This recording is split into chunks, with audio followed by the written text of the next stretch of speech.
السلام علیکم ورحمۃ اللہ وبرکاتہ۔ بسم اللہ والحمد للہ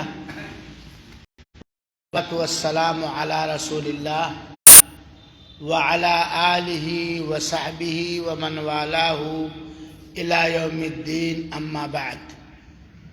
اعوذ باللہ من الشیطان الرجیم۔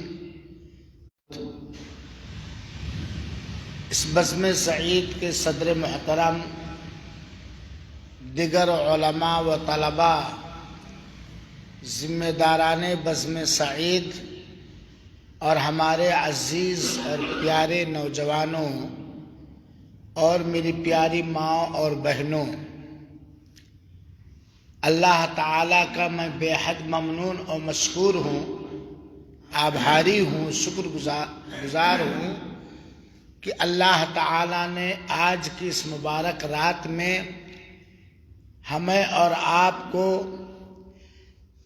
ایک عظیم مرکزی ادارہ مرکز ہادی گھاس منڈی بلرام پور کی جامع مسجد میں بیٹھ کر کچھ دین کی باتیں کہنے اور سننے کی توفیق بخشی۔ اللہ تعالیٰ سے دعا ہے کہ رب العالمین منتظمین کی ان خدمات کو قبول فرمائے اور ہم سب کو ہدایت دے اور ہم سب کے ذریعہ دوسروں کو ہدایت عطا فرمائے، آمین۔ اللہ کے شکر کے بعد میں شکر گزار ہوں اپنے ضلعی جمعیت اہل حدیث بلرام پور کے ناظم اعلیٰ شیخ زبیر صاحب مدنی حفظہ اللہ، مقامی جمعیت اہل حدیث بلرام پور کے ناظم اعلیٰ جناب حبیب الرحمان صاحب سلفی حفظہ اللہ، اور اسی طریقے سے میں بے حد شکر گزار ہوں برادر عزیز حافظ نسیم صاحب اور ان کے اس مرکز کے ذمہ داران اور اخوان حضرات، جنہوں نے یہ بزم سعید سجائی، اللہ قبول فرما لے۔ یقیناً ایک سپنا تھا کچھ لوگوں کا کہ ایسے استراتیجی جگہ میں، ایسے سنٹر کی جگہ میں ایک جامع مسجد ہو جو گھاس منڈی کے نام سے معروف و مشہور ہے، جہاں بہت سارے مسلمان نماز پڑھنے کے لیے جمعہ کی نماز کی ادائیگی خاطر ادھر ادھر گھومتے تھے، بلکہ بسا اوقات مجبوری کی وجہ سے چھوڑ دیا کرتے تھے جمعہ کی نماز۔ ایک کچھ نیک لوگوں کا سپنا تھا، خواب تھا، اللہ تعالیٰ نے ان کی انشاءاللہ نیتوں کی اخلاص کے بنیاد پر اور ان کی انتھک قد و کاوش اور محنت کو سراہتے ہوئے قبول کر لیا، اور گھاس منڈی کے اندر یہ ایک نہایت شاندار جامع مسجد اور بلکہ مرکز ہادی بن گیا۔ اللہ تعالیٰ سے فریاد، گریہ‌وزاری اور اپیل ہے کہ رب العالمین اس مرکز کی حفاظت فرمائے، ہر شر و فساد اور فتنے سے، چاہے اپنوں کی طرف سے ہو یا غیروں کی طرف سے ہو، اللہ تو اس کی حفاظت فرما اور قربانیاں دینے والوں کی قربانیوں کو قبول فرما لے، اور انہیں مزید توفیق دے کہ اس طرح کے مراکز کو قائم کریں، اور صرف نماز پڑھنے کے لیے نہیں بلکہ دعوت و تبلیغ کے لیے۔ آپ دیکھتے ہیں اپنے شہر مبارک بلرام پور کے بہت ساری مسجدیں ہیں، لیکن یہ طرح امتیاز ہے، یہ باعث سعادت ہے، برا نہ لگے اہل حدیثوں کے لیے کہ اہل حدیث جہاں بھی مسجدیں بناتے ہیں وہاں دینی پروگرام رکھتے ہیں، تعلیم کا انتظام کرتے ہیں، تربیت قدہ بناتے ہیں، حج کیمپ لگاتے ہیں وغیرہ وغیرہ۔ تو اللہ تعالیٰ اس مرکز کی حفاظت فرمائے، اور اس کے بانیان کو جو زندہ ہیں اللہ رب العالمین انہیں مزید توفیق دے، اور جو وفات پا چکے ہیں رب العالمین تو غفور الرحیم ہے، رب العالمین تو غفور الرحیم ہے، اپنی مغفرت کے، اپنی رحمت کے ذریعہ جو وفات پا چکے اس کے بانیان یا ذمہ داران میں سے رب العالمین انہیں بخش دے، ان کی اولاد کو ان کے لیے صدقہ جاریہ بنا، ان کے قبر میں ان کے لیے جنت کا بچھونا بچھا دے، انہیں جنت کا لباس پہنا دے، اور ان کی قبر میں تا حد نگاہ جنت کی کھڑکیاں کھول دے، اور ان کی اہل و عیال کو پوری امانت داری کے ساتھ، پوری دیانت داری کے ساتھ، پورے اخلاص کے ساتھ اس طرح کے اور مراکز قائم کرنے کی توفیق عطا فرما، آمین۔ میں نے موضوع تلاش کیا تھا اصلاح معاشرہ کے پیش نظر اور ایک بیماری زیادہ عام ہونے کے پیش نظر، غیبت اور چغل خوری، جس پر شیخ زبیر صاحب مدنی حفظہ اللہ نے اظہار خیال کیا بڑے ہی مدلل انداز میں، اور یہاں پہنچنے کے بعد پروگرام شروع ہونے سے پہلے ہماری مقامی جمعیت اہل حدیث بلرام پور کے ناظم اعلیٰ نے ہمیں حکم دیا کہ اگر ممکن ہو تو توحید پر بول دیں، تو میں نے عرض کیا بالکل ممکن ہی نہیں بلکہ ضروری ہے۔ صنم قدا میں ہم نے دی ادا بلال کی طرح، اگرچہ بت ہیں جماعت کی آستینوں میں، اگرچہ بت ہیں جماعت کی آستینوں میں، ہمیں ہے حکم ادا لا الہ الا اللہ۔ تو آپ ہمارے کلاس فیلو میں عمر میں بڑے ہیں، تجربہ ہے، ہمارے جمعیت حلقہ بلرام پور کے ناظم ہیں، ان کے حکم سراحوں پر جو اللہ توفیق دے گا توحید کے موضوع پر انشاءاللہ کچھ کرنے کی جسارت و ہمت کر رہا ہوں۔ کئے بجے تک پروگرام چلنا سے؟ بس 10:10 تک ختم کر دیجیے۔ ٹھیک ہے، یاد دلا دیجیے گا۔ توحید، اس کا معنی اور مطلب جان لیں، کسی چیز کو ایک جاننا۔ توحید کا مطلب ہوتا ہے کسی چیز کو ایک جاننا، اور اسلام کے اندر شریعت کے اندر توحید کہا جاتا ہے کہ اس بات کا اقرار کرنا، اعتراف کرنا، ماننا اور تسلیم کرنا کہ اللہ ہی ہمارا خالق ہے، اور اللہ تعالی ہی ہماری چھوٹی بڑی ساری عبادتوں کا مستحق اور حقدار ہے۔ اور اللہ تعالی نے کا جو نام اللہ تعالی نے قرآن میں ذکر کیا، یا اللہ کے رسول اکرم صلی اللہ علیہ وسلم نے ذکر کیا، اللہ کی جو خوبیاں اللہ تعالیٰ نے قرآن مقدس کے اندر ذکر کیا یا رسول اکرم صلی اللہ علیہ وسلم نے ذکر کیا، اس پر اسی طرح ایمان لایا جائے، اس کے معنی کو نہ بدلا جائے، اس کا انکار نہ کیا جائے، اس کی تشبیہ اور مثال اور اگزامپل نہ دیا جائے۔ یہ توحید کا مطلب ہے، جس کو توحید ربوبیت، توحید الوہیت اور توحید اسماء و صفات کہتے ہیں۔ میں سوچتا ہوں کہ علمی انداز کے نہیں، بہت ہی مختصر انداز سے آپ سے گفتگو کروں۔ ہمارا اس بات پر تو ایمان ہے، کفار مکہ کا بھی اس بات پر ایمان و یقین تھا کہ ہمارا پیدا کرنے والا، ہمیں مارنے والا، ہمیں جلانے والا، پانی برسانے والا، آسمانوں کو پیدا کرنے والا، زمینوں کو پیدا کرنے والا، موت اور حیات کا مالک، نفع و نقصان کا مالک صرف اللہ وحدہ لا شریک، صرف اللہ تعالی ہے۔ یہ کفار مکہ بھی مانتے تھے، یہ مکہ کے مشرکین بھی مانتے تھے۔ وَلَئِن سَأَلْتُم مَّنْ خَلَقَ السَّمَاوَاتِ وَالْأَرْضِ لَيَقُولُنَّ اللَّهُ۔ دلیل یہ ہے کہ اے اللہ کے رسول اکرم صلی اللہ علیہ وسلم، یہ ابو جہل سے، یہ ابو لہب سے اور دیگر کفار مکہ سے اگر آپ کریں سوال کریں کہ کس نے آسمان و زمینوں کو پیدا کیا، تو وہ فوراً کہہ دیں گے اللہ نے پیدا کیا۔ تو توحید کفار مکہ بھی اللہ کو اپنا رب مانتے تھے، اپنا پیدا کرنے والا مانتے تھے، اپنے آپ کو مارنے والا اور جلانے والا مانتے تھے، لیکن انہیں مسلمان نہیں گردانا گیا۔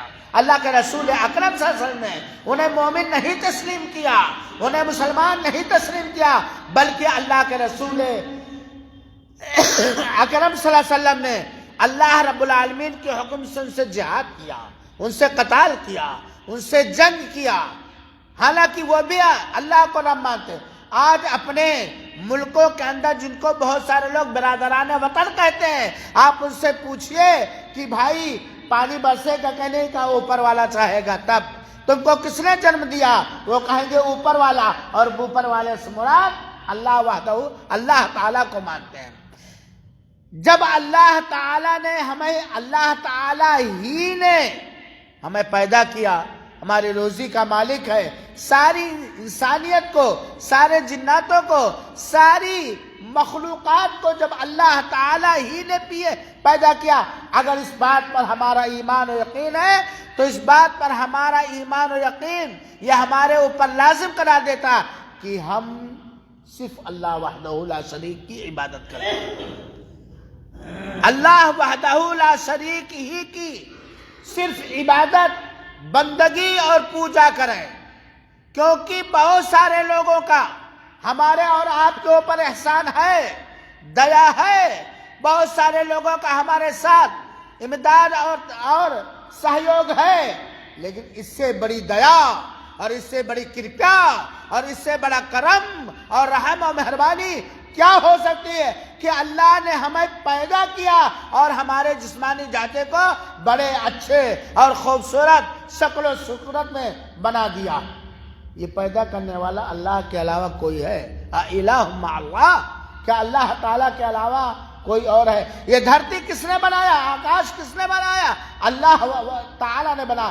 تو اگر ہمارا اس بات پر ایمان ہے کہ اللہ ہمارا پالنہار ہے، سرجنہار ہے، پیدا کرنے والا، پالنے والا ہے، تو لازم ہے کہ ہماری ساری پوجائیں، ہماری ساری عبادتیں، ہماری ساری بندگیاں صرف اللہ وحدہ لا شریک لہو کے لیے ہے۔ اللہ کی عبادت میں، اللہ کی بندگی میں، اللہ کے پوجا میں کسی اور کو شریک نہ کیا جائے۔ ہاں، اگر کوئی اللہ کے علاوہ ہمارا جنم داتا ہو، ہمیں پیدا کرنے والا ہو، تو لاؤ اس کو اللہ کے برابر سمجھو، لاؤ اس کو اللہ کے ساتھ بھاگیدار اور ساجھیدار بناؤ۔ لیکن کوئی نہیں کہہ سکتا ہے، کوئی اللہ کے ملحد ہو اور دہریہ ہو کہ اللہ کے علاوہ کسی اور نے پیدا کیا ہے۔ یہ الگ بات ہے، کوئی اوپر والا کہتا ہے، کوئی کچھ رام کہتا ہے، کوئی ایشور کہتا ہے، کوئی بھگوان کہتا ہے، اور قرآن و حدیث کے ماننے والے اللہ وحدہ لا شریک لہ کہتے ہیں، اللہ کہتے ہیں۔ یہ توحید ہے میرے بھائیوں۔ جیسا کہ اور یہ بھی جان لیجئے، جتنی مخلوقات کو اللہ وحدہ لا شریک لہ نے پیدا کیا، وہ کس لیے پیدا کیا؟ لا الہ الا اللہ کے لیے پیدا کیا ہے۔ لا الہ الا اللہ کے لیے پیدا کیا ہے۔ کھولیے سورۃ ذاریات آیت نمبر 56، وما خلقت الجن والانس الا لیعبدون۔ ہم نے سارے کے سارے منشیوں کو، انسانوں کو، جن کو انسان کہا جا سکتا ہے یا جو اپنے آپ کو منشیہ اور انسان مانتے ہیں، سارے انسانوں کو اور سارے جناتوں کو، سارے جناتوں کو کس لیے پیدا کیا؟ لیعبدون اے لیوحدونی بالعبادہ، کہ ماتر کیول صرف اونلی میری ہی عبادت کریں، میری ہی پوجا کریں۔ ما ارید منہم من رزق، ذرا سنیے، اللہ کہتا ہے میں بندوں سے یہ چاہتا ہوں، میں سارے منشیوں سے چاہتا ہوں، سارے جناتوں سے چاہتا ہوں کہ سارے کے سارے میں ہی پوجی ہوں، میں ہی عبادت و بندگی کے لائق ہوں، میری ہی عبادت کریں۔ ما ارید منہم من رزق، میں اپنے بندوں سے، منشیوں سے، انسانوں سے کوئی چڑھاوا نہیں چاہتا ہوں، کوئی رزق نہیں چاہتا ہوں، کوئی چڑھاوا نہیں چاہتا ہوں۔ ہاں، سمجھانے کے لیے چڑھاوا کہہ رہا ہوں، میں ان سے کچھ بھی رزق، روٹی نہیں چاہتا ہوں۔ ما ارید منہم من رزق ان اللہ هو الرزاق ذو القوة المتین، اللہ تعالیٰ ہی داتا ہے اور طاقتور مضبوط روزی دینے والا ہے۔ اس آیت کریمہ سے پتہ چلا کہ اللہ تعالیٰ نے ہمیں پیدا ہی کیا ہے، ہماری مقصد حیات ہی یہی ہے، ہماری زندگیوں کا مقصد ہی یہی ہے کہ ہم صرف اور صرف اللہ تعالی ہی کی عبادت کرے، چاہے وہ نماز ہو، چاہے وہ روزہ ہو، چاہے وہ حج ہو، چاہے وہ زکوٰۃ ہو، چاہے وہ پرارتھنا ہو، چاہے وہ دعائیں ہوں، جیسے چاہے وہ حمد و ثنا ہو، چاہے وہ اولاد مانگنا ہو یا سجدہ کرنا ہو یا طواف کرنا ہو، کچھ بھی ہو للہ، اللہ تعالیٰ ہی کے لیے کریں۔ جیسا کہ بندہ اقرار بھی کرتا ہے، مسلمان بندے جو نماز پڑھتے ہیں، جو سورہ فاتحہ پڑھتے ہیں، وہ اس بات کا اعتراف کرتے ہیں ایاک نعبد و ایاک نستعین۔ نوجوانوں غور سے سنو، آپ لوگوں کو عقیدہ توحید سیکھنا بہت ضروری ہے، یہ تو ایک لیکچر میں نہیں سبق سکتے۔ اللہ توفیق دے شیخ نسیم صاحب محمدی حفظ اللہ کو، ان کے یہاں باقاعدہ نوجوانوں کا کورس کرائیں، انہیں عقیدے کی تعلیم دیں۔ علماء موجود ہیں، شیخ حبیب الرحمان صاحب ہیں، اور شنکر نگر بھیکمپور میں بہت سارے علماء پائے جاتے ہیں، باقاعدہ عقیدہ توحید کی تعلیم دیں، شرک کی تعلیم دیں کہ شرک ہے کیا، اس کا گناہ کیا ہے اور اس کے خطرات کیا ہے، توحید کیا، اس کی برکت کیا ہے، اس کی فضیلت کیا ہے، اور ہمارے لیے توحید کتنا ضروری ہے۔ ہم سورہ فاتحہ کے اندر نماز میں پڑھتے ہیں نا، ترجمہ یاد کر لینا۔ کیا کیا جائے، لوگ کھانے پر فاتحہ پڑھتے ہیں اور جہاں پڑھنا چاہیے نہیں پڑھتے ہیں۔ کھانے پر کیا پڑھنا چاہیے میرے بھائیوں؟ ہاں بتاؤ نوجوانوں، ایگزام ہو رہا آپ کا، قل هو اللہ احد، بسم اللہ، یہی کھانے کا فاتحہ ہے، یہی کھانے کا فاتحہ ہے۔ اور یہ جو ادھر ادھر کا فاتحہ خوانی کرتے ہیں، وہ بیچارے جانتے ہی نہیں۔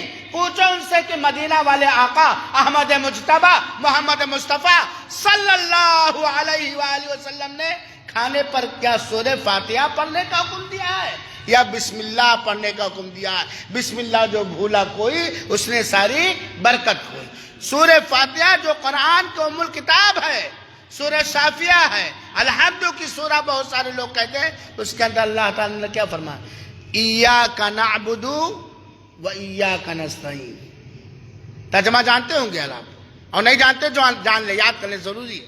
ایاک نعبد و ایاک نستعین، خدا بندہ تیرے آگے ہم اپنا سر جھکاتے ہیں، خدا بندہ تیرے آگے ہم اپنا سر جھکاتے ہیں، تجھی کو پوجتے ہیں، بس تجھی سے لو لگاتے ہیں۔ ایاک نعبد، بندہ اقرار کرتا ہے، وہ سارے لوگ اس کا اقرار کرتے ہیں، لیکن عقیدہ اور عمل اس کے خلاف ہوتا ہے۔ اے اللہ، ہم تیری ہی پوجا کرتے ہیں، تیری ہی عبادت کرتے ہیں، اور تجھی سے لو لگاتے ہیں، تجھی سے مدد مانگتے ہیں۔ جیسا کہ شیخ زبیر صاحب نے یا شیخ حبیب صاحب نے کہا کہ جب مانگو اللہ تعالیٰ ہی سے مانگو، وَإِذَا سَأَلْتَ فَاسْأَلِ اللَّهِ، جب بھی مانگو، خاص طور پر وہ چیزیں جس چیزوں کے دینے کا اختیار اور قدرت اللہ تعالیٰ ہی کو ہے، وہ اللہ ہی سے مانگو۔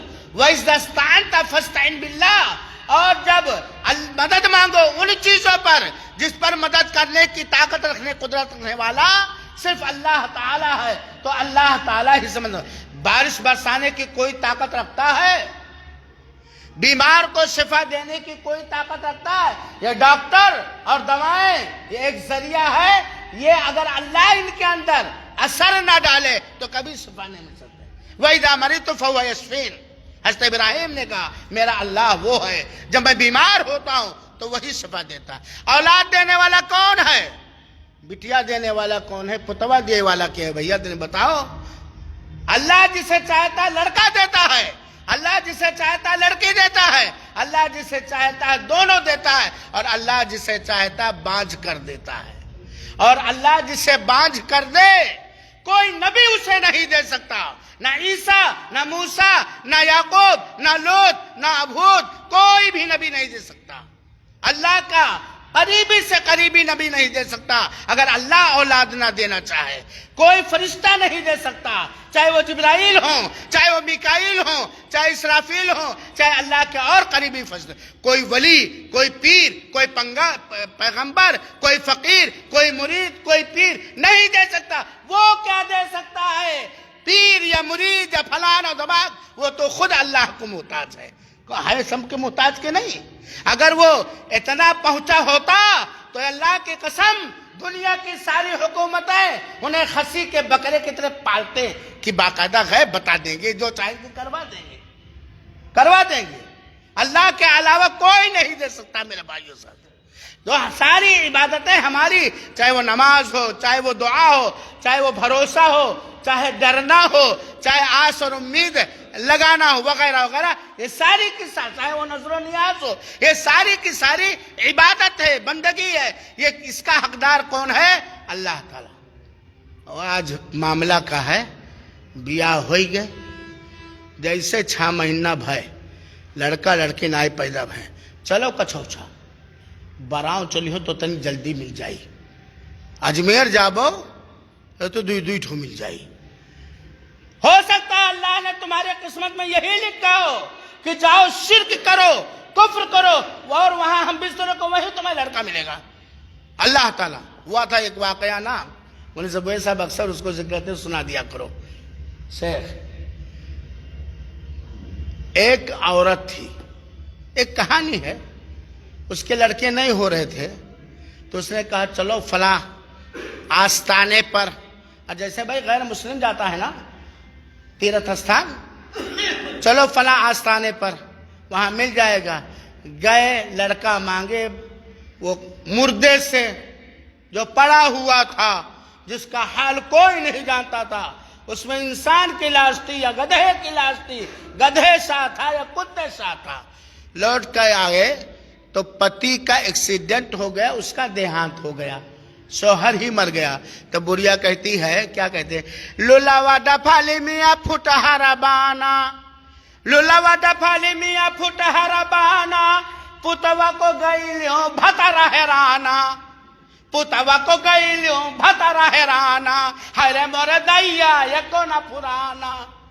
گئے نہ لڑکا مانگے، مردوں چلا گئے.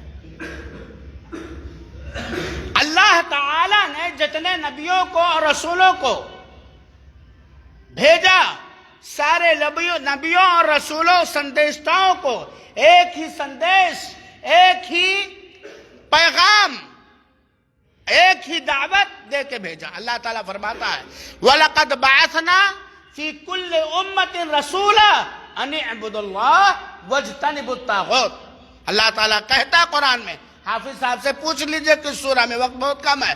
ہم نے وَلَقَدْ بَعَثْنَا فِي كُلِّ أُمَّةٍ، اللہ تعالیٰ کہتا ہے ہم نے ہر امت کے اندر رسول بھیجا، سندیشہ بھیجا، میسنجر بھیجا. کیا سندیش دے کر کے بھیجا؟ کیا ذمہ داری دے کر کے بھیجا؟ کس لیے بھیجا؟ سارے نبیوں کو، حضرت آدم سے لے کے حضرت نوح علیہ السلام، آخری پیغمبر جناب محمد صلی اللہ علیہ وسلم تک، سارے نبیوں اور رسولوں کیا پیغام دے کے بھیجا؟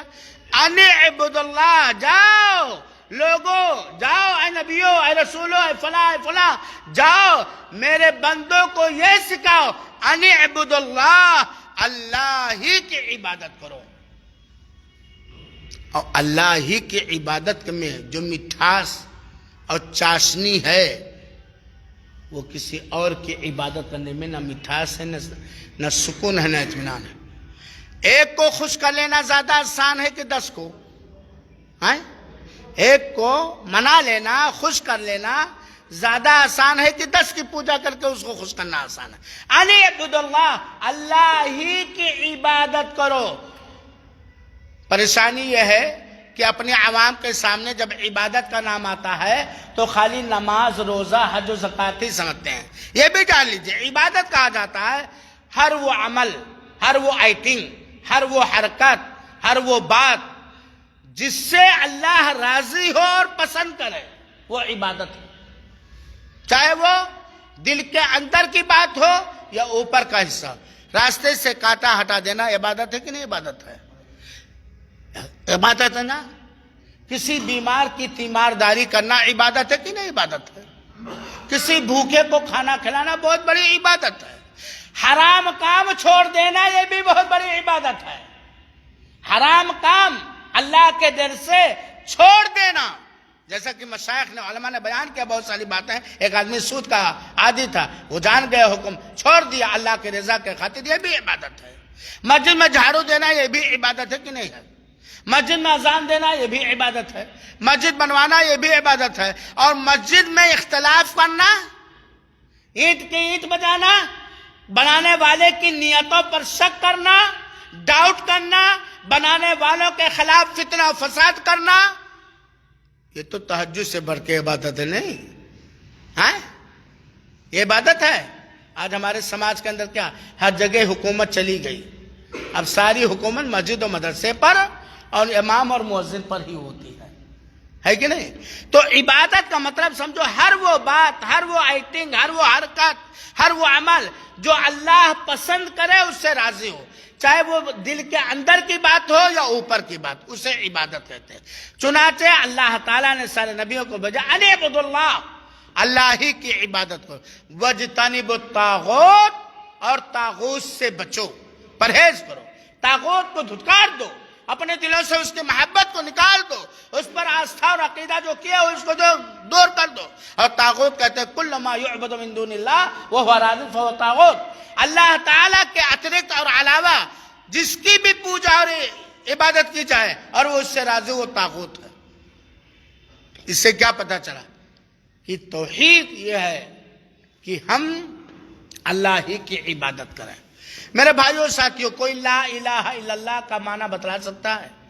سارے انڈیا کے سارے مسلمانوں کو اور بلرام پور کے سارے مردوں اور عورتوں کو, جہاں تک میری آواز پہنچ رہی ہے یا لائیو کے ذریعہ جو لوگ میری بات سن رہے ہیں, نہ مانو کہ یہ وہابی کی بات ہے, نہ مانو یہ عطا الرحمن سعیدی اور اہل حدیث کی بات ہے. اپنے حساب سے, اپنے عالم سے جو گرامر جانتا ہو, عربی قاعدہ و قانون جانتا ہو, یا ترجمہ کہیں سے جا کے پوچھ لو, اشہد اللہ الہ الا اللہ کا معنی اور مطلب کیا ہے.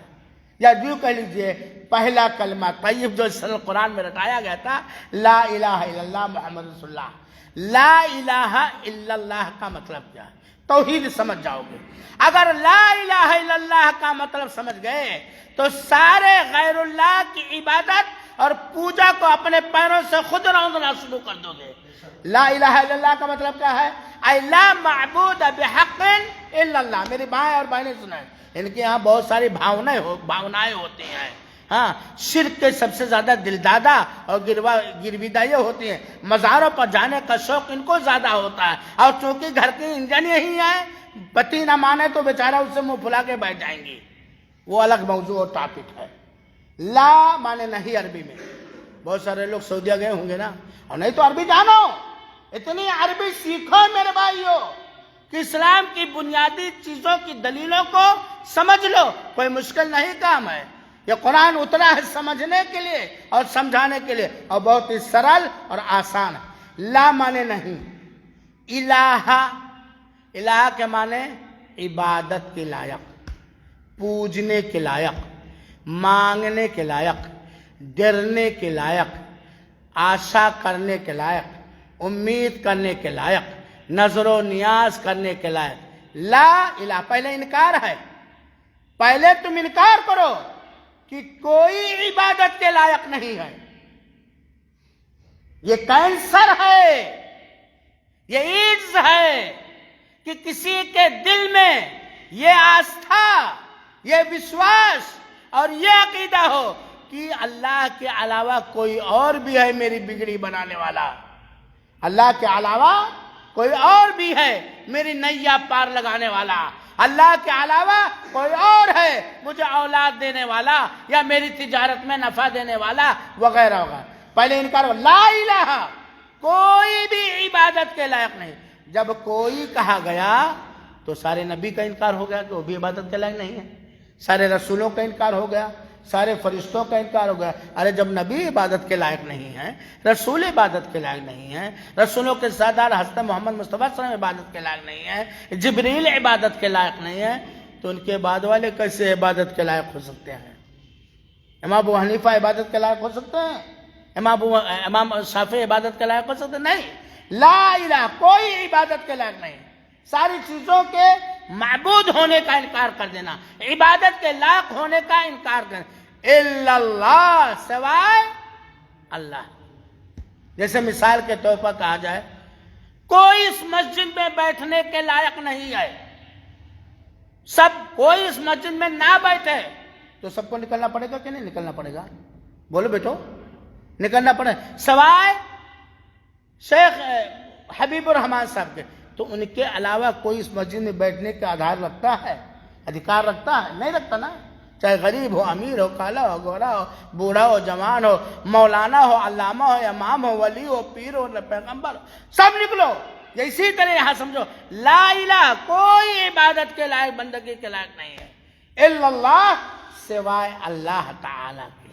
تو اللہ نے سارے نبیوں کو اسی لیے بھیجا تھا کہ صرف اللہ ہی کی عبادت و بندگی کی تعلیم، تلقین اور دعوت دو، اور سارے اور طاغوت سے روکو، اور سارے نبیوں نے یہی دعوت دی۔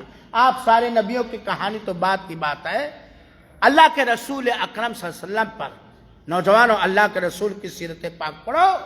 اللہ کے رسول اکرم صلی اللہ علیہ وسلم کو جب اقرا کے ذریعے نبی بنایا گیا اور سورہ مدثر کے ذریعہ جیسے کہ علماء کہتے ہیں رسول بنایا گیا، جب اقرا کی سورہ اتری تو اللہ کے رسول نے کیا کیا تھا بتاؤ؟ مکہ میں پڑھے ہوں گے آپ لوگ، صفا پہاڑی پر چڑھے اور کہا یا صباحا، ایک جملہ تھا، سنٹنس تھا جس کو سن کے سارے مکہ والے اکٹھا ہو جاتے تھے کہ کوئی ہنگامہ ہو گیا۔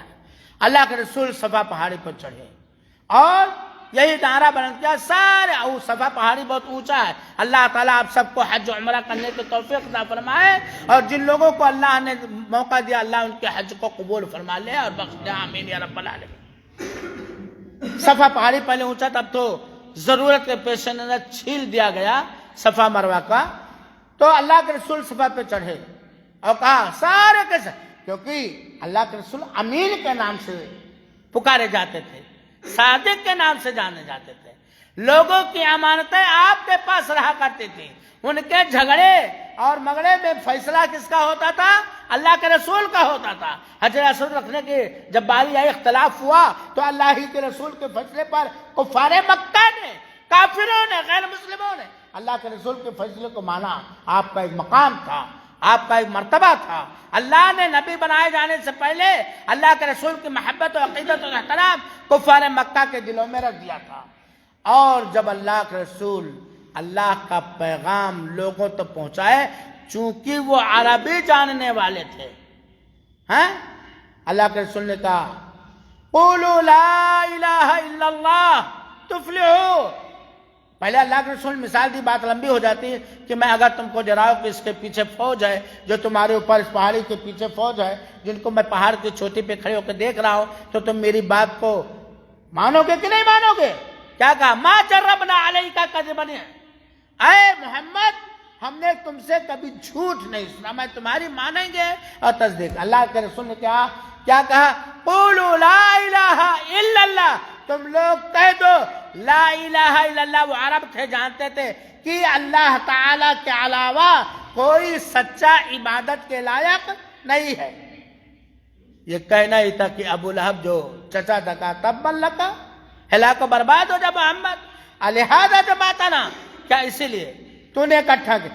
ابو لہب جان گیا کہ یہ کلمہ توحید کی، یہ ہمیں حکم دیتا، دعوت دیتا کہ ہم اپنے سارے لات، عزا، منات، حبل، سارے معبودوں کو ہم چھوڑ دیں، ہمارے سارے معبود جھوٹے ہیں، خالی اس کے اللہ کی عبادت۔ فوراً مخالف ہو گئے مخالف نے، اسی کی بنیاد پر بہت ستایا، مارا۔ اللہ کے رسول کو کیوں ہجرت کرنا پڑا مکہ سے؟ ذرا مسلمانوں کو سوچنا چاہیے، جو ہجرت کا واقعہ بناتے ہیں تو مکاریاں کر کے خود روتے ہیں اور عوام اور قوم کو بھی رلاتے ہیں۔ اللہ کے رسول کو ہجرت کرنے پر کیوں مجبور کیا گیا؟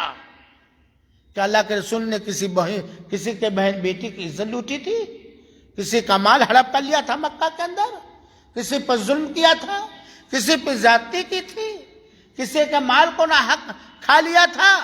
نہیں نا۔ آپ لوگوں کیا کہو گے؟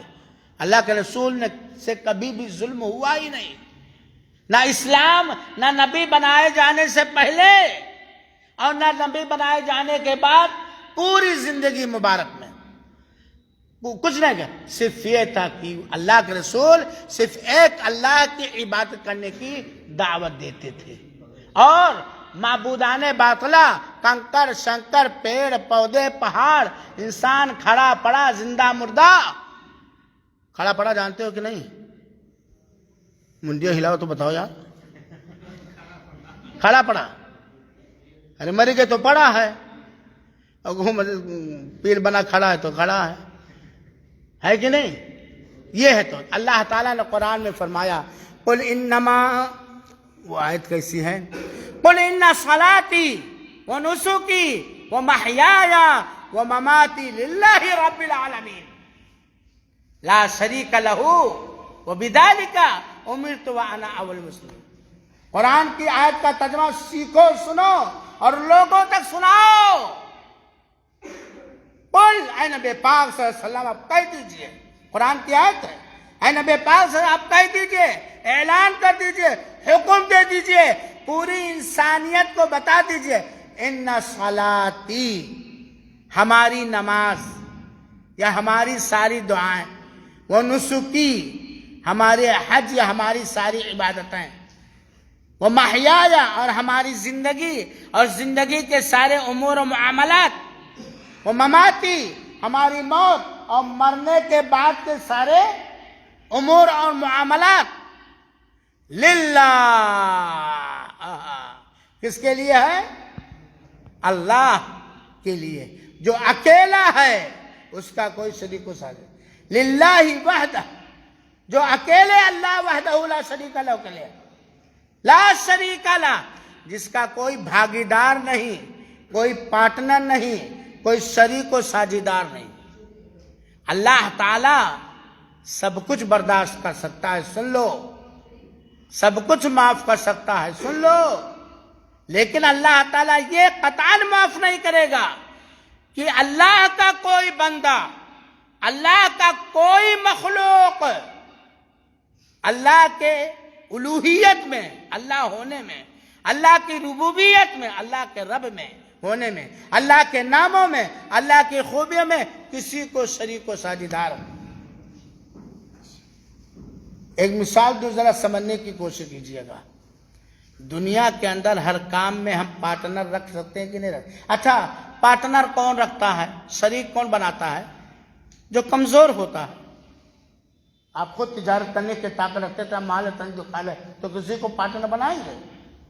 خود اپنی کمپنی کا سارا کام دے سکتے، کسی اپنے لڑکے کو پارٹنر نہیں بنائیں گے؟ ہے نہیں؟ ایک مثال، آپ اپنے ہر کاروبار میں پارٹنر، بھاگیدار، ساجیدار بنا سکتے ہیں۔ ذرا بھونڈی مثال ہے، سمجھے گا، کہوں شیخ حبیب الرحمن صاحب کی نہ ہو، غلط سمجھ جائے لوگ۔ اپنے ہر کاروبار میں آپ شریک، ساجیدار، بھاگیدار بنا سکتے ہیں، لیکن اپنی بیوی میں بھی کسی کو ساجیدار اور بھاگیدار بناؤ گے؟ اپنے اماں میں بھی کسی کو ساجیدار بھاگیدار بناؤ گے؟ اپنے ابا کو ابا ماننے میں کسی کو شریک کو ساجیدار بناؤ گے؟ اللہ ہم سب سے زیادہ بغیرت ہے، اللہ تعالی ہم سب سے زیادہ بغیرت۔ پیدا اس نے کیا، روزی وہ دیتا ہے، موت و زندگی کا مالک وہ ہے، نفع و نقصان کا مالک وہ ہے، مارنے والا وہ ہے، قبر میں حساب کتاب لینے والا فرشتوں کے ذریعے وہ ہے، میدان محشر میں اٹھانے والا وہ ہے، نامہ اعمال کو دائیں بائیں ہاتھ میں بانٹنے والا وہ ہے، ہماری زندگیوں کے سارے ریکارڈ اور کیریکٹر سرٹیفکیٹ کو تیار کرنے والا وہ ہے، پرسرات قائم کرنے والا وہ ہے، جنت کو اس نے بنایا، جہنم کو اس نے بنایا، وغیرہ وغیرہ۔ کیا اللہ جو با اختیار ہے یہ پسند کرے گا کہ برد جولی میری یا محمد؟ اللہ پسند کرے گا؟ برد جولی میری یا محمد، لوٹ کر ہم نہ جائیں گے خالی۔ یہ شعر صحیح ہے؟ ہاں بولو بھائی، آپ لوگ بولو، یہ شعر پڑھنا صحیح ہے، قوالی صحیح ہے؟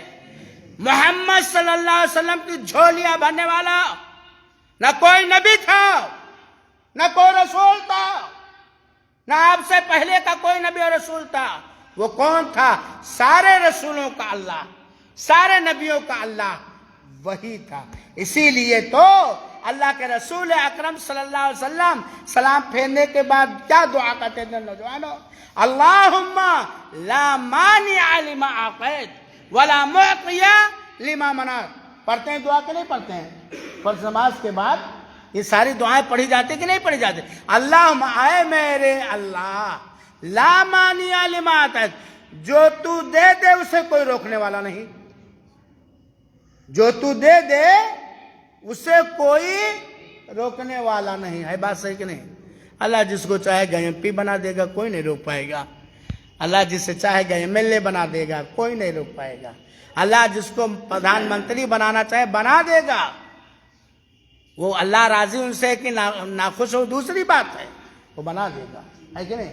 لاکھ پرچار کرو پردھان بنائی دیے، کل پراپرٹی خرچ کے ڈالو، لیکن اللہ جگہ چاہیے وہی بنائی.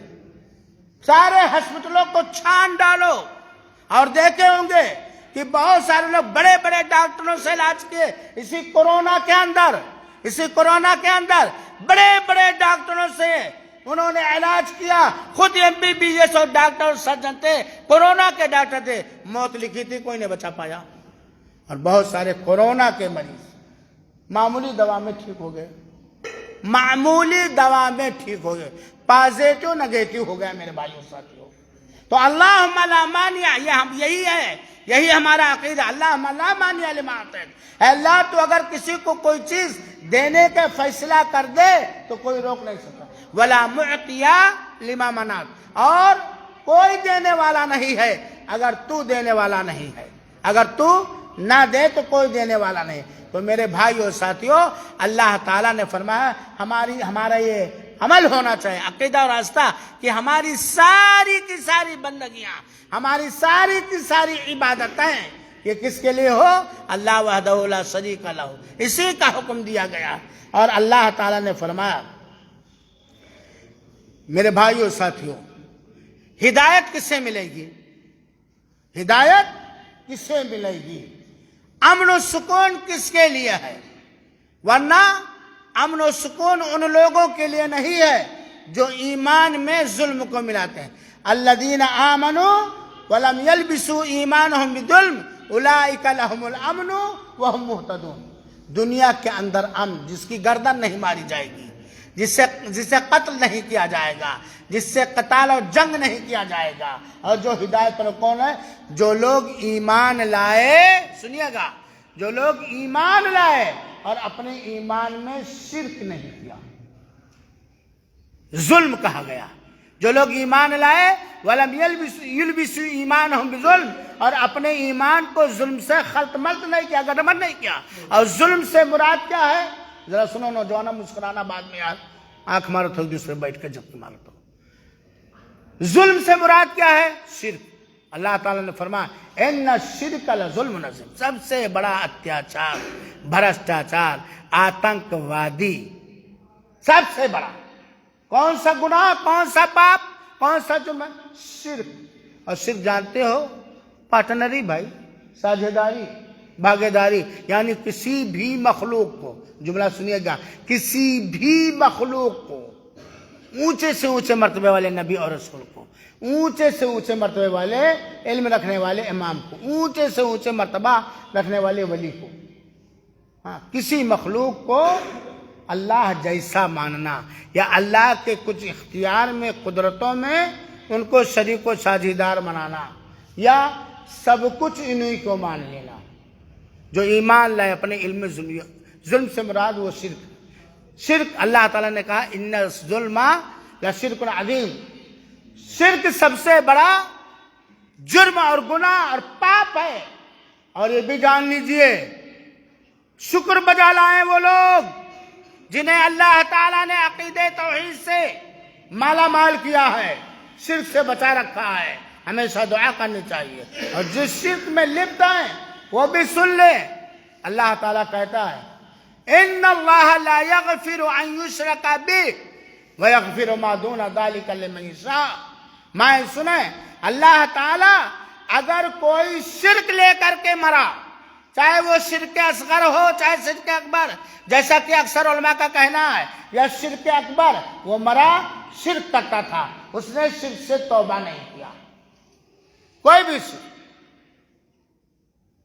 تو مأواہ النار، شرک پر مرنے والے کا ٹھکانہ دوزخ ہے، دوزخ۔ اس کے پاس نماز بھی ہو، روزہ بھی ہو، حج بھی ہو، زکوٰۃ بھی ہو، یتیموں کا پال رہا ہو، مسجدیں بنایا ہو، مدرسے بنایا ہو، کتابیں لکھا ہو، کوئی بھی نیکی کیا ہے، لیکن مرتے وقت اس کے عقیدے میں، اس کے عمل میں شرک تھا، چاہے اکبر چاہے اصغر یا بڑا شرک تھا، مأواہ النار، اللہ اسے کبھی نہیں معاف کرے گا، چھما نہیں کرے گا، جب تک وہ چھما یاچنا نہیں کرے گا، جب تک وہ معافی نہیں مانگے گا۔ وَمَأْوَاهُ النَّارُ، اس کا ٹھکانہ نرک ہے، جہنم ہے، دوزخ ہے۔ وَمَا لِلظَّالِمِينَ مِنْ أَنصَارٍ، وہ ظالم ہے، وہ اتیاچاری ہے، وہ بھرشٹاچاری ہے، وہ آتنکوادی ہے۔ ظالموں کے لیے اللہ تعالیٰ مرنے کے بعد کوئی مدد کرنے والا نہیں ہے۔ تو جو لوگ ایمان لائے، اپنے ایمان میں ظلم ہے، انہی لوگوں کے لیے امن ہے، انہی کی گردن نہیں اڑائی جائے گی۔ وَهُمْ مُهْتَدُونَ، اور وہی لوگ ہدایت پر۔ یہ توحید کی برکت ہے، جو توحید پر مرے گا۔ من قال لا الہ الا اللہ دخل الجنہ، جس نے یقین کے ساتھ اعتقاد کرتے ہوئے، آستھا رکھتے ہوئے لا الہ الا اللہ کہا، وہ جنت کے اندر داخل ہوگا۔ حضرت ابو بکر کہا کرتے تھے، چمی گویم مسلمانم بلرزم، چمی گویم مسلمانم بلرزم، کہ دانم مشکلات لا الہ۔ حضرت ابو بکر کہا کرتے تھے، لوگ علماء نے لکھا ہے کہ وہ کہتے ہیں کہ جب میں لا الہ الا اللہ کہتا ہوں تو لرز جاتا ہوں، کانپنے لگتا ہوں، گھبرا جاتا ہوں، کیونکہ میں جانتا ہوں کہ لا الہ الا اللہ کے بعد کہنے پر کیا کیا مشکلات ہمارے سامنے آئیں گے، اور کن کن چیزوں سے توبہ کرنا پڑے گا، بچنا پڑے گا، اور کن کن چیزوں کو کرنا پڑے گا، یہ جانے رکھیے گے میرے بھائی۔ تو امن کس کے لیے، جنت کس کے لیے ہے؟ جو یقین کے ساتھ اس بات کی کہ اللہ کے علاوہ کوئی عبادت کے لائق نہیں ہے، اس یقین اور آستھا پر جو ہے اسی کے لیے امن ہے، اور اسی کے اور وہی جنت کے اندر داخل ہوگا، وہی جنت ہے۔ لا الہ الا اللہ کی رٹ لگاتے رہیں، اور ایرو گیرو نتھو خیرو کا کوئی آستھانہ اور درگاہ نہ چھوڑیں۔ یہ پیپل کا پیڑ ہے، یہ پتھر ہے، یہ گنگا ہے، یہ جمنا ہے، یہ سور ہے، یہ چندر ہے، یہ نچھتر ہے، یہ آستانہ ہے، یہ درگاہ ہے، یہ مزار ہے، یہ ادھر ادھر خسرے رحمان بھی اور خسرے شیطان بھی ادھر ادھر ٹامکٹویاں ماننے والے کبھی بھی جنت کے اندر نہیں جائیں۔ میں نہیں کہتا، سب کا قرآن کہتا ہے۔ قرآن خالی وہابیوں کا نہیں ہے، قرآن خالی اہل حدیثوں کا نہیں ہے، قرآن خالی صحیح اصل سنت والجماعت کا نہیں ہے۔ جو بھی قرآن پر ایمان رکھتے ہیں، آستھا رکھتے ہیں، سب کا قرآن کہتا ہے، سب کا نبی جناب محمد مصطفیٰ صلی اللہ علیہ وسلم یہی مکہ کے اندر 13 سال تک اپنی قوم کو توحید کی دعوت ہے۔ اے میری قوم، قولوا لا الہ الا اللہ تفلحوا، لا الہ الا اللہ کہو کامیاب ہو جاؤ گے۔ ارے صحابہ کرام تو اپنے ساتھیوں کو شرک سے بچانے کے لیے کتنی کوشش کرتے تھے۔ حضرت عمر کے بارے میں آتا ہے کہ صلح حدیبیہ میں ایک درخت تھا جس کے نیچے اللہ کے رسول اکرم صلی اللہ علیہ وسلم سے بیعت ہوئی تھی صلح حدیبیہ کے موقع پہ۔ تو لوگ اللہ کے رسول کے پاس سارے لوگ آئے، کہے اے اللہ کے رسول اجعل لنا ذات انوات کما لہم ذات انوات، اللہ ہمارے لیے بھی ذات انوات بنا دے جیسا کہ ان لوگوں کے لیے، یعنی ہم بھی اس پر ہتھیار لٹکائیں اور اس میں برکت حاصل ہے۔ تبرک کے نام پر بڑی لٹائی ہو رہی ہے، حضرت کے تبرک کے نام پر بڑی لٹائی ہو رہی ہے، اور مال ہی کی لٹائی نہیں، ہمارے بزرگ لوگ معاف کریں گے، عزت کی لٹائی ہو رہی ہے۔ آج بہت سارے لوگ شرعی جھاڑ پھونک کا بہانہ لے کر لوگوں کے مال باطل طریقے سے کھا رہے ہیں، اور مال ہی نہیں کھا رہے ہیں، جنات چھڑانے کے بہانے، گھر سے جنات بھگانے کے بہانے سے مال ہی نہیں لوٹ رہے ہیں، عزت و ناموس بھی لوٹ رہے ہیں، عزت و ناموس بھی لوٹ رہے ہیں۔ ایک پریشان آدمی ہے، اس کے لڑکی پر جنات سوار ہو گیا ہے، وہ بھگانے کا طریقہ نہیں جانتا، یا نکالنے کا جو شرعی طریقہ نہیں جانتا، وہ سورہ بقرہ نہیں پڑھ سکتا، وہ دعائیں نہیں پڑھتا۔ آیا فلاں بابا عطا رحمان بابا شنکر نگریہ بیگم پوری ہرہٹوی کے پاس، آیا مولانا رے جبہ کبہ، اور دیکھا بھی مولے تو رحمان سامنے آ گیا مرغا، سبحان اللہ سبحان اللہ استغفر۔ اور جھاڑ پھونک کے نام پر عقیدے میں اپنے آپ کو اہل حدیث کہتے ہیں، مولانا بھی کہتے ہیں، حافظ بھی کہتے ہیں، وغیرہ وغیرہ وغیرہ وغیرہ، جھاڑ پھونک کے نام پر مال بھی کما رہے ہیں، عزت و آبرو بھی لوٹ رہے ہیں، اور غیر شرعی طریقے سے شرک یا اعمال و کردار کے ذریعہ شرک کرتے ہیں۔ تو اللہ کے رسول نے کہا تم لوگوں نے ویسے ہی کہا جیسا کہ حضرت موسیٰ سے ان کی قوم نے کہا کہ ہمارے لیے بچڑا بنا دے، اور حضرت عمر نے اس پیڑ کو کٹا دیا تاکہ مسلمانوں کے اندر بدعقیدگی نہ آئے۔ یہاں تک کہ آتا ہے تاریخ روایت میں حضرت خالد، جیسا کہ تاریخ کے اندر لکھا گیا ہے کہ حضرت خالد بن ولید رضی اللہ تعالیٰ عنہ کا یہ ریکارڈ تھا کہ نہ زمانے کفر میں وہ جنگ ہارے ہیں اور نہ زمانے اسلام میں۔ تو لوگوں کا یہ عقیدہ، یہ آستھا اور سوچ محسوس کیا غالباً حضرت عمر نے کہ لوگ کہنے لگے خالد رہیں گے تبھی ہم جیتیں گے، خالد بن ولید رہیں گے تبھی ہماری جیت ہوگی، نہیں رہیں گے تو ہماری ہار ہو جائے گی۔ یہ غلط عقیدہ، غلط سوچ، غلط فکر آ گئی، انہیں معزول کر دیا گیا، گورنری سے ہٹا دیا گیا۔ تو میرے بھائیو ساتھیو، بات بڑی لمبی ہو گئی، ہم اللہ تعالیٰ سے، شیخ حبیب صاحب اٹھے میں جان کے بہت ساری باتیں تھیں، اللہ تعالیٰ سے ہمیں دعا کریں گے کہ اللہ تعالیٰ ہم سب کو توحید والا بنائے، توحید کے سارے تقاضوں کو پوری کرنے والا بنائے، شرک سے بچائے اور شرک کے ہر راستوں سے بچائے۔ اللہ ایمان پر موت دے، توحید پہ موت دے اور حسن خاتمہ نصیب فرما۔ اور جا کے ترجمہ اور تفسیر پڑھ لیجئے گا، ایک کتاب بڑی اچھی ہے تفسیر کی، احسن البیان، ہر گھر میں ہونا چاہیے۔ اور شیخ حافظ خالد صاحب یہاں سے فری بات ہے، سورہ اخلاص کا ترجمہ پڑھ لیجئے گا۔ قل هو اللہ احد اللہ الصمد لم یلد ولم یولد ولم یکن له کفوا احد۔ وآخر دعوانا